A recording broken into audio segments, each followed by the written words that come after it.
rəhmət olaraq göndərilən bir peyğəmbərin ümməti təbii ki, bu dünyaya da bu rəhməti, bu mərhəməti aşılamaqla, təbliğ etməklə ən böyük vəzifələrindən biridir.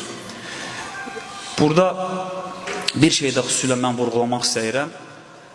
Bilirsiniz, Azərbaycan Peyğəmbər sevgisinin, Əhl-i Beyt sevgisinin ən önəmli mərkəzlərindən biri olur. Biz bunu pafos naminə demirik.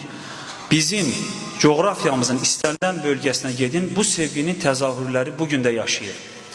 Və biz xalq olaraq, mədəniyyət olaraq bunu sadəcə özümüzdə saxlamamışıq, qorumamışıq. Orta Asiyaya da getsək bunun izlərini görəcəksiniz, Yaxın Şərqə də getsək bunun izlərini görəcəksiniz, Anadoluya da getsək bunun izlərini görəcəksiniz.